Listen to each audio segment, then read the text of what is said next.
Olá pessoal, o capítulo 7 do livro trata da implementação de tarefas em sistemas pequenos e neste vídeo eu vou falar um pouco sobre as questões 14 até 21 deste capítulo. Então vamos lá, começando pela questão 14. Qual dos itens abaixo não é uma limitação do executivo cíclico? Então eu tenho que escolher qual não é uma limitação. Vamos lá. Dificuldade em acomodar tarefas esporádicas. Isso aqui é uma limitação. Porque realmente, se eu não sei quando a tarefa chega, fica mais difícil de posicionar ela na escala de tempos, né? Se eu quero me preparar para receber essa tarefa a qualquer momento, eu tenho que, ao longo de toda a escala de tempo, todo o time grid, ter previsões de janelinhas para executá-la. Então, fica difícil acomodar uma tarefa esporádica. Dificuldade em acomodar tarefas com deadline apertado.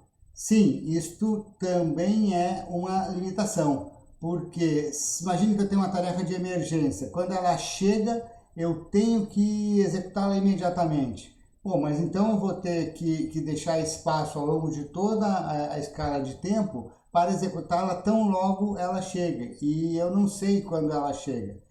Mesmo que ela seja uma tarefa periódica, significa que o lugar que eu posso colocar ela no time grid é limitado, porque ela tem que terminar logo depois da chegada. O deadline é apertado, então sim, é uma limitação. Impossibilidade de usar entrada e saída síncrona. Sim, isso aqui também é uma limitação, porque eu não posso executar um scanf, por exemplo, no meio do time grid, né, no meio das tarefas. Não posso colocar um scanf que bloqueie, e bloqueando a tarefa em questão, bloqueia tudo, porque na verdade vocês viram ali que uma tarefa termina, entra outra, entra outra, entra outra. Eu sou obrigado a acessar a entrada e saída sem ficar bloqueado, né? Eu vou lá, dou uma olhadinha, vejo se tem algo para fazer, se tem, faço, se não tem, vou embora, mas eu não fico bloqueado, portanto eu só uso entrada e saída assíncrona. Finalmente, dificuldade em verificar o cumprimento dos deadlines. Não, isso daqui não é uma limitação, porque é muito fácil verificar o cumprimento dos deadlines. A gente tem ali no programa, na escala de tempo, quem roda quando. E, portanto, é só por inspecionar a escala de tempo resultante e verificar se os requisitos temporais estão sendo cumpridos ou não. Então, o item D, né? O item D não é uma limitação. Beleza? Vamos para a próxima. Questão 15. Em sistemas implementados como um laço principal e tratador de interrupção, pode-se afirmar que uma tarefa implementada como tratador de interrupção terá um tempo de resposta sempre igual ao tempo de execução. Falso. Por quê? Porque eu tenho mais de um tratador de interrupções. Se dois tratadores de interrupção forem sinalizados simultaneamente, um executa antes do outro. O cara que executa antes, bom, realmente o tempo de resposta vai ser praticamente o seu tempo de execução, mais algum overheadzinho de reconhecimento da interrupção. Porém, o tratador que executa depois do primeiro, né, executa em segundo lugar, o tempo de resposta dele vai incluir toda a execução do primeiro tratador de interrupções, mais a dele própria. Portanto, o tempo de resposta vai ser maior que o tempo de execução. O laço principal é projetado exatamente como um executivo cíclico é projetado, no que diz respeito à duração dos ciclos maiores e menores. Falso. Por quê? No executivo cíclico, eu não tenho tratadores de interrupção entrando a qualquer momento e gastando tempo do processador. Portanto, a duração do ciclo menor deve acomodar apenas as tarefas, e talvez algum overheadzinho entre ciclos menores. No caso de um laço com tratadores, não. Eu tenho muitos tratadores de interrupção que estão chegando a qualquer momento e gastando tempo de processador, porque os tratadores de interrupção estão executando. E, portanto, eu tenho que dimensionar o ciclo do laço principal para conter, né, de forma apropriada não só as tarefas implementadas como funções no laço principal, mas também todos os N tratadores que podem, tratadores de interrupção que podem executar durante o laço e podendo executar M vezes durante um único ciclo do laço. Então, é falso. As tarefas do laço principal não podem ter requisitos temporais. Isso daqui é falso. Por quê? Imagine que no laço principal, eu sincronizo ele com o relógio, eu executo o laço principal uma vez a cada 10 milissegundos. Portanto, uma função dentro do laço principal que represente uma tarefa, ela terá um período de 10 milissegundos. Ela executa uma vez a cada janela de 10 milissegundos. E ela termina dentro dessa janela. Portanto, o seu deadline relativo também será de 10 milissegundos. Portanto, temos aqui requisitos temporais associados a uma tarefa implementada como função dentro do laço principal. Então, é falso. Elas podem sim ter. Não é possível usar entrada e saída síncrona. Verdadeiro. Por quê? Lembrem-se que entrada e saída síncrona, ela gera bloqueio. Se dentro do tratador de interrupção eu executo algo que vai me deixar bloqueado ali, eu jamais vou sair do tratador de interrupção, ou não vou sair do tratador de interrupção por um longo período de tempo e vou travar o sistema todo. Mesma coisa no laço principal. Se dentro de uma tarefa do laço principal eu executo um scanf e bloqueio, eu vou parar o laço principal. Então eu não posso fazer isso. Portanto, pode-se afirmar essa letra D aqui. Tá? Próxima, questão 16. O design clássico de um microkernel é de um sistema reativo. Sim, isso é verdade. Bom, está aqui no enunciado e é mesmo verdade. Então vamos lá ver as explicações. Os requisitos de tempo real são definidos como reações do computador ao mundo físico. Isso é verdadeiro. Os requisitos de tempo real são, sim, reações do computador ao mundo físico. Porém, não é isso que caracteriza o microkernel como um sistema reativo. Né? Isso aqui classificaria talvez a aplicação, mas não um microkernel. Então, isso aqui não é. O microkernel reage a eventos sinalizados através de interrupções de hardware e de software. Sim, isso é verdade. O microkernel reage a eventos. O microkernel não faz nada até que acontece um evento. Ele reage ao evento e volta a não fazer nada. O que é evento? Evento é interrupção de software. A thread em execução requer um serviço, faz uma chamada de sistema. Interrupção de hardware, um periférico, computador de internet, da serial, o timer, etc. Requer atenção. Ou ainda interrupção de proteção, exceção. Né? A thread em execução fez uma divisão por zero, fez um jump para a área de dados e tentou executar um opcode inválido e coisas do gênero. Portanto, a B está correta. Mas a gente continua. Item C. São tipicamente usadas linguagens de programação reativas? Não, nada a ver. Normalmente é Czão mesmo e pronto. As tarefas da aplicação precisam reagir aos eventos sinalizados pelo microkernel? Não.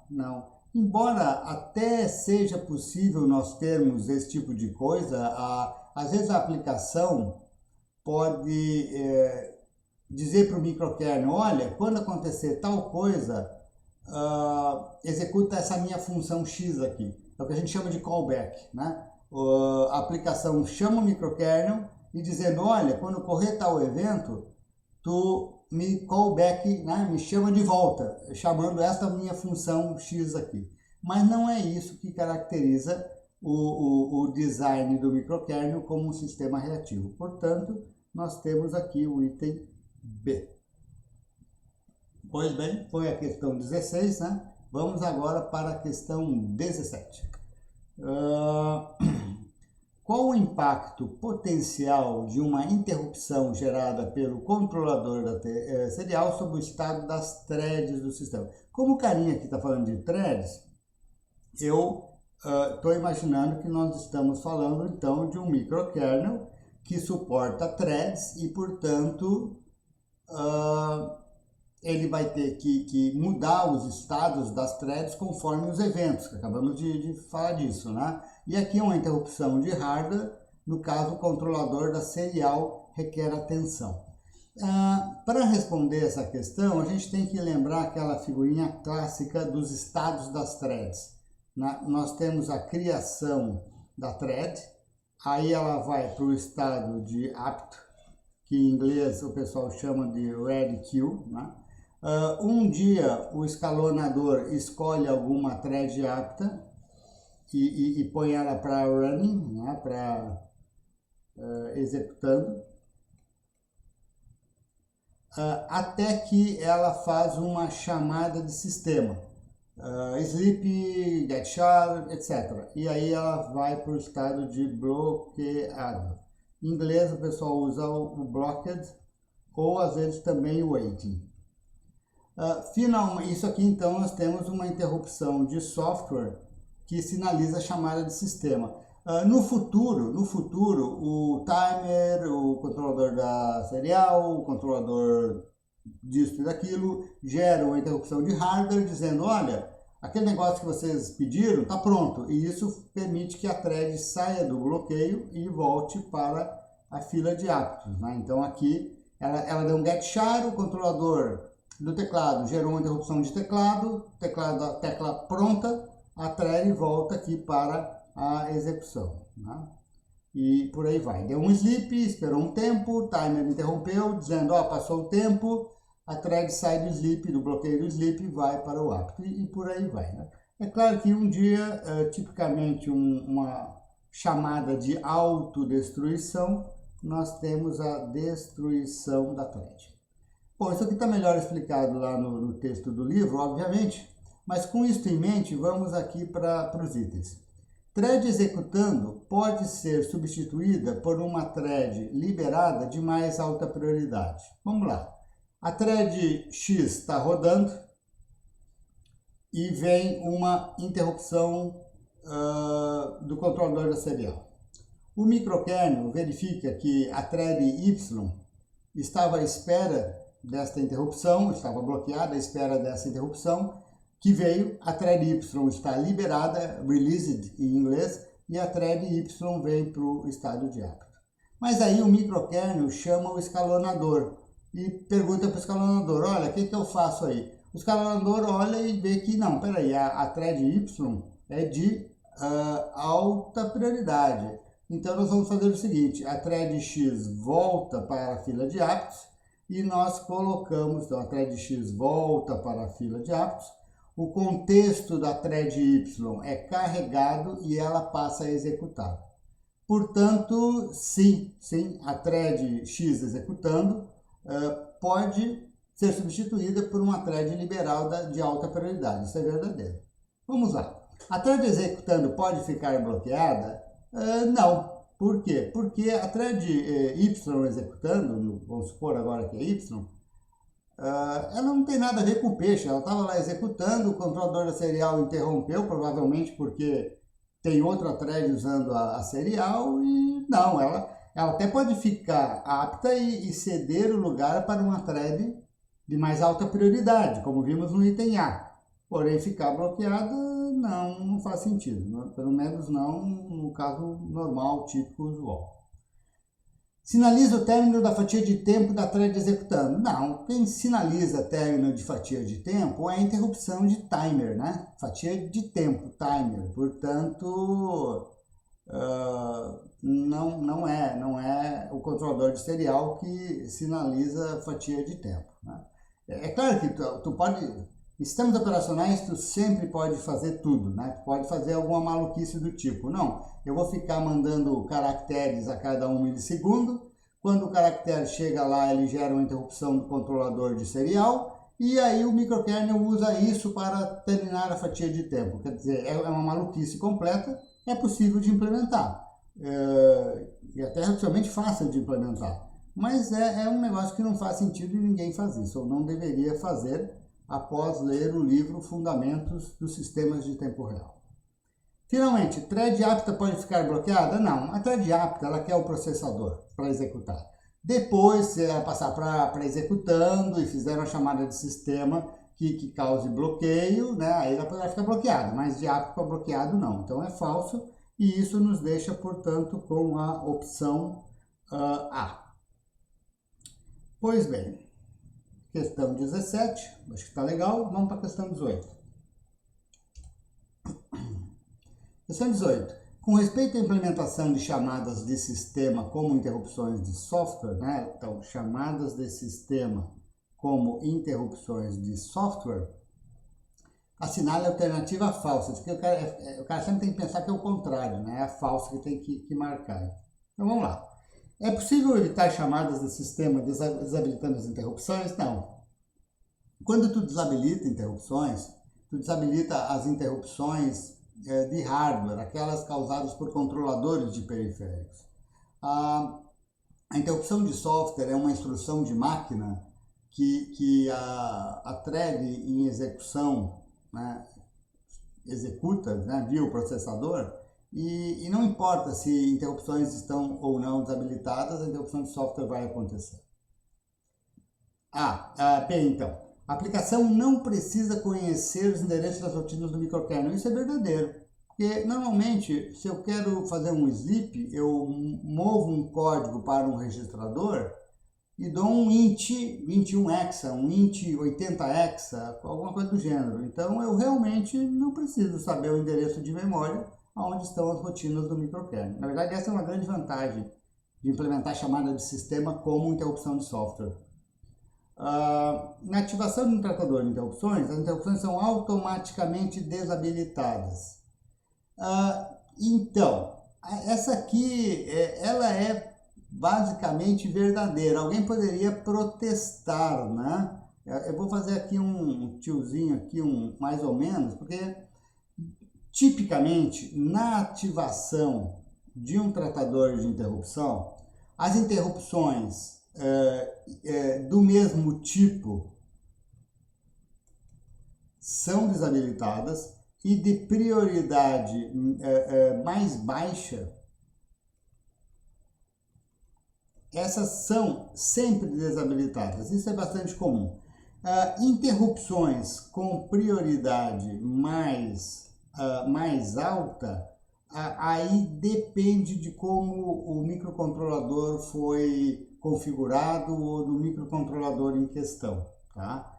Mas eu vou assumir que na ativação de um tratador de interrupções, as interrupções são automaticamente desabilitadas, pelo menos uma boa parcela delas, tá? Mas eu reconheço que não é 100% do tempo. De qualquer forma, a mais falsa aqui, obviamente, sem sombra de dúvidas, é falsa, é a A. Tá? Então, se alguém reclamar que ganhou 0 na questão, né, talvez o que a gente devesse botar a alternativa mais falsa ou completamente falsa desse conjunto. Né? Esta foi a questão 18. Questão 19. Considere um sistema com 3 tarefas periódicas, cujos períodos são 20, 5 e 10. Pensando na implementação de um executivo cíclico, qual seria a melhor solução para o tamanho do ciclo maior e do ciclo menor, respectivamente? Então vamos lá. Ciclo maior. O ciclo maior é sempre o mínimo múltiplo comum dos períodos, que nós temos aqui 20, 5 e 10. Isto aí é igual a, né, o mínimo múltiplo comum é 20. E, portanto, nesse caso não há dúvida. Essa aqui já está errada e essa aqui está errada. Ciclo menor, pessoal. Nós temos que acomodar aqui, né? Vamos fazer um desenho aqui. Eu tenho aqui 20, né? Meu ciclo maior é de 20. Tá, vamos botar aqui. Tudo bem, a tarefa de 20, ela roda uma vez aqui em qualquer lugar, tá bom. Agora, observe que eu tenho uma tarefa cujo período é 5 milissegundos. Então, dentro de um ciclo maior de 20, essa tarefa tem que rodar 4 vezes. E isso naturalmente me leva a pensar em ciclos menores de 5.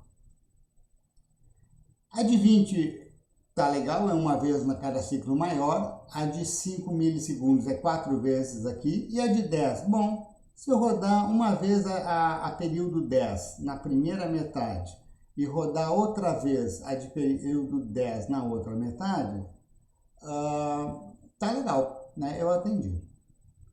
Se os tempos de execução, no pior caso, os Cs das tarefas, vão permitir que eu faça essa acomodação, isso é uma outra coisa, mas não está na questão, certo?